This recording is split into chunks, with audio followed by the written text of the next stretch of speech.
আমি আমার সাধারণ জীবন নিয়ে ব্লগ বানাই। সকালের নাস্তা, দুপুরের রান্না, বাচ্চার আবদার, এই ছোট ছোট গল্পগুলি আমার লাইফ স্টাইল। আর আপনারা যে আমার এই ব্লগগুলো পছন্দ করেন, এটাই আমার শান্তি। আসসালামু আলাইকুম। আজকে একটা নতুন ব্লগ নিয়ে চলে আসলাম। আশা করি আজকের ভিডিওটা অনেক ভালো লাগবে। ঘুম থেকে উঠে বিছানাটা এলোমেলো দেখলে মেজাজটা আমার খারাপ লাগে। এই যে দেখেন 2 মিনিটে চাদরটা টান টান করে গুছিয়ে ফেললাম। এখন পুরা দিনটাই ফ্রেশ লাগবে আমার কাছে। সকাল সকাল ঘরটা গুছিয়ে ফেললাম। ঘরটা পরিষ্কার দেখলে মনটা কেমন যেন শান্ত লাগে, কাজও এনার্জি পাই আমি। ছোট মেয়েটা এখনো ঘুমায়, আর বড় মেয়ে স্কুলে চলে গেছে, আর জামাই অফিসে। রাতে সবাই থাকলে যা হয় আর টেবিলের উপর বই, খাতা, চোবার কাপড় সবকিছু এলোমেলো হয়ে আছে। রাতে গোছানোর সময় পাই নাই আমি। ভাবলাম এই ফাঁকা সময়টাতে ঘরটা একটু গুছিয়ে ফেলি, তা না হলে ছোট মেয়েটা যখন উঠে যাবে আমি আর কোনো কাজই করতে পারবো না। এখন না আমি ঘরে একদম একা।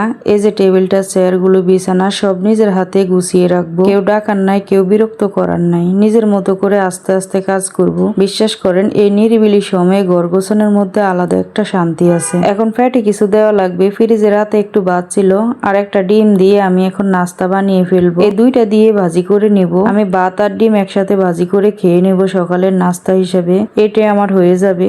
নিজেরটা তো হলো, এবার আমার ছোট মেয়েটার পালা। ওর জন্য কিছু নুডলস সিদ্ধ করব আমি। ও কিন্তু কিছুই খেতে চায়, সেজন্য কিছু নুডলস সিদ্ধ করে রাখছি, পরে খাওয়াবো। একটা একটা করে জিনিস জায়গা মতো রাখতেছি, আর মনে হইতেছে মাথার ভিতরটাও গোছানো হয়ে গেছে আমার। এই যে দেখেন ঘরটা এখন জগজগে, টেবিল পরিষ্কার, বিছানা টান টান। সবাই চলে গেলে খারাপ লাগে ঠিকই, কিন্তু এই ফাঁকা সময়টা না পাইলে সংসারটা অগোছানো থাকে। সকালের কাজ একদম পারফেক্ট শেষ হয়ে গেল।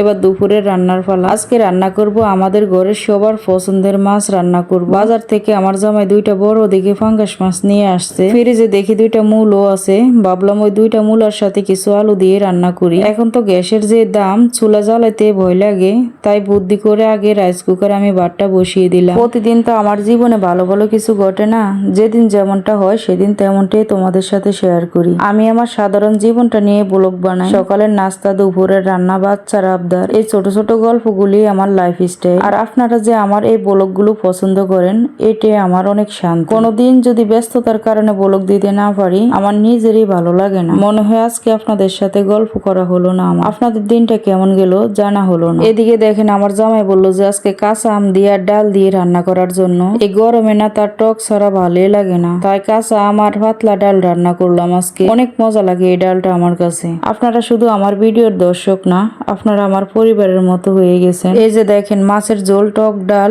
আর গরম গরম ভাত সবকিছু রেডি। দুপুরবেলা সবাই মিলে খেয়ে নিলাম। আলহামদুলিল্লাহ, যে তৃপ্তি পাইলাম ওইটার দামই অনেক। দুপুরের খাওয়া শেষ, দিন ও শেষের দিয়ে এখন চিন্তা রাতের খাবার নিয়ে। তরকারি আছে, মাছের ঝোল আছে, আর ডালও আছে, সবকিছু আছে, শুধু নাই ভাত। এই জন্য আমার জামাইকে বললাম যে রাতে নান, রুটি আর পোড়া মুরগি আনার জন্য। রাতের বেলা ভাত খেতে আমার একদমই ভালো লাগে না, এই জন্য আমার জামাই পোড়া মুরগি, নান, রুটি নিয়ে আসছে, সাথে ডালও নিয়ে আসছে। কিন্তু বিশ্বাস করেন আজকের মুরগিটা একদমই ভালো ছিল না, একটু মজা পাইনি আজকের মুরগি। ভালো থাকবেন সবাই, আমার পাশে এইভাবে থাকবেন। আল্লাহ হাফিজ।